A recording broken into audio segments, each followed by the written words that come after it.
Assalamualaikum warahmatullahi wabarakatuh.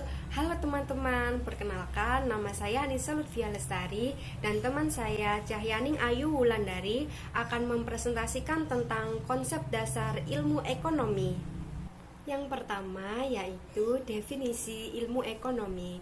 Ilmu ekonomi adalah ilmu yang mengkaji dan mempelajari bagaimana kehidupan manusia dalam memenuhi kebutuhan dalam hidupnya. Ilmu adalah pengetahuan terhadap sesuatu yang akan digunakan untuk menjelaskan dalam suatu hal. Jika ekonomi sendiri yaitu seluruh kegiatan pada sebuah tatanan. Tatanan yang dibentuk inilah yang akan memunculkan ekonomi, seperti tatanan dalam suatu negara, rumah tangga, dan pada sebuah organisasi. Tatanan tersebut bisa hidup karena adanya ekonomi yang menjadikan kebutuhan. Ilmu ekonomi bisa diartikan juga mempelajari perilaku setiap individu untuk menggunakan seluruh kebutuhan seperti sumber dayanya untuk memenuhi kualitas hidupnya dan pemenuhan kebutuhan hidupnya. Ilmu ekonomi bisa mencakup pada barang, jasa, produksi, distribusi, konsumen, dan sumber daya. Ilmu ekonomi dapat dikatakan sebagai ilmu yang memegang peranan penting dalam kehidupan sosial karena sebagian besar perbuatan manusia ditujukan untuk memenuhi kebutuhan hidup. Terlebih lagi bahwa ilmu ekonomi merupakan bagian dari ilmu sosial yang mempelajari masyarakat dari segi pemenuhan kebutuhan.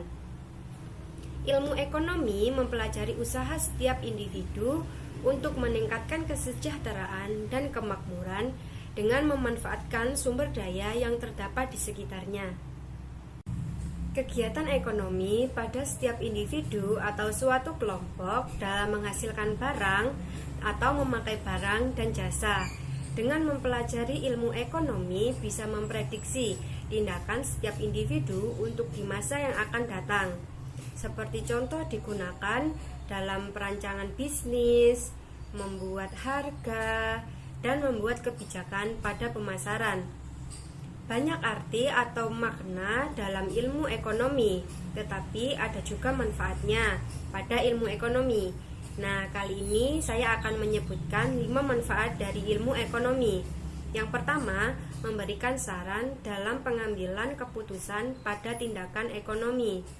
Yang kedua, membantu dalam mengetahui cara kerja perilaku ekonomi masyarakat atau individu. Yang ketiga, membantu pengambilan kesimpulan pada prioritas kebutuhan. Yang keempat, membantu memberikan arahan dan definisi pada potensi dalam sebuah kebijakan ekonomi. Yang kelima, meningkatkan kesadaran setiap individu ketika berada pada masalah ekonomi. Selanjutnya di sini saya akan membahas tentang ilmu ekonomi menurut beberapa ahli. Yang pertama yaitu J.L. May Jr. mendefinisikan bahwa ilmu ekonomi adalah ilmu pengetahuan yang mempelajari usaha manusia ke arah kemakmuran yang berbeda konsepnya dengan Adam Smith yang mendefinisikan ilmu ekonomi adalah ilmu yang mempelajari tingkah laku manusia dalam usahanya untuk mengalokasikan sumber-sumber daya yang terbatas guna mencapai tujuan tertentu. Yang kedua yaitu Albert L. Myers. Menurut Albert L. Myers, ilmu ekonomi adalah ilmu yang mempersoalkan kebutuhan dan pemuasan kebutuhan manusia. Kemudian ada juga menurut Profesor P.A. Samuelson, salah seorang ahli ekonomi terkemuka yang menerima hadiah Nobel untuk ilmu ekonomi pada tahun 1970-an definisikan sebagai berikut.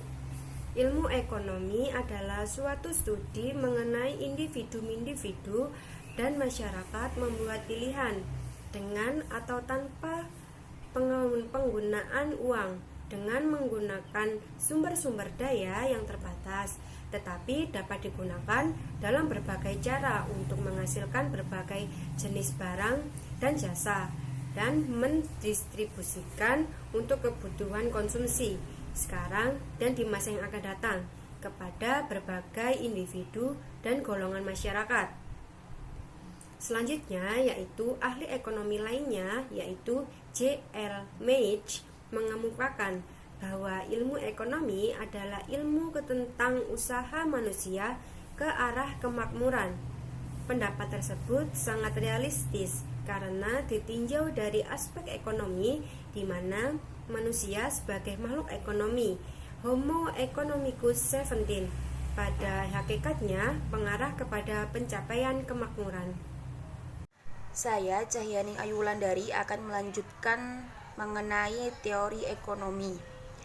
Teori ekonomi merupakan kumpulan asas atau hukum ekonomi yang digunakan sebagai dasar untuk melaksanakan kebijakan ekonomi atau bagian dari ilmu ekonomi yang bertugas menerapkan hubungan antara peristiwa-peristiwa ekonomi dan merumuskan hubungan-hubungan tersebut dalam suatu hukum atau teori ekonomi.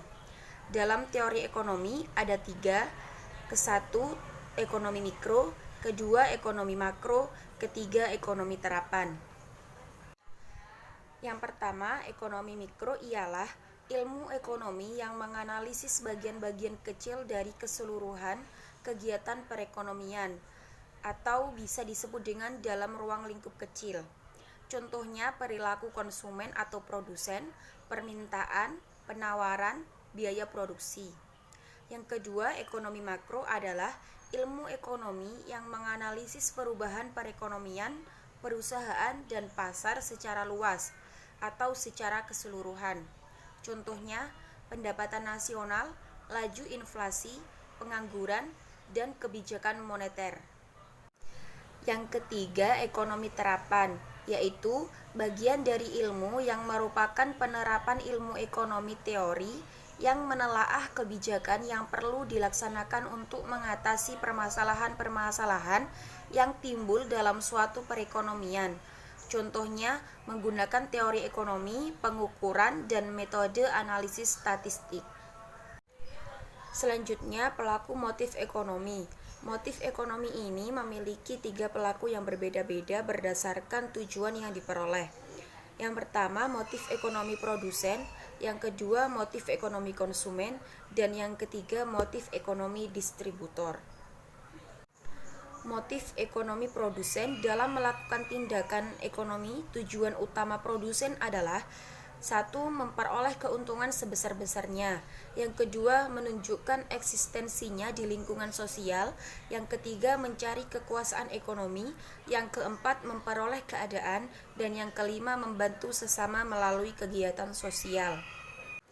Motif ekonomi konsumen. Secara umum, motif ekonomi konsumen ialah untuk memenuhi kebutuhan, mencari kepuasan optimal, dan meningkatkan status sosial dalam masyarakat. Motif ekonomi distributor. Motif ekonomi distributor adalah orang atau perusahaan yang menyalurkan barang dan jasa dari produsen kepada konsumen. Yang terakhir, macam-macam motif ekonomi ada 2. Yang pertama, motif intrinsik adalah motif yang berasal dari dalam diri sendiri. Contohnya, Ana membantu korban banjir karena munculnya rasa simpati di dalam hatinya.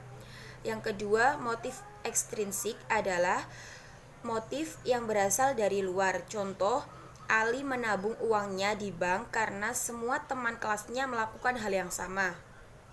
Nah, teman-teman, di sini saya dan Cahyaning Ayu Wulandari menggunakan 4 referensi, yakni terdiri dari buku dan jurnal.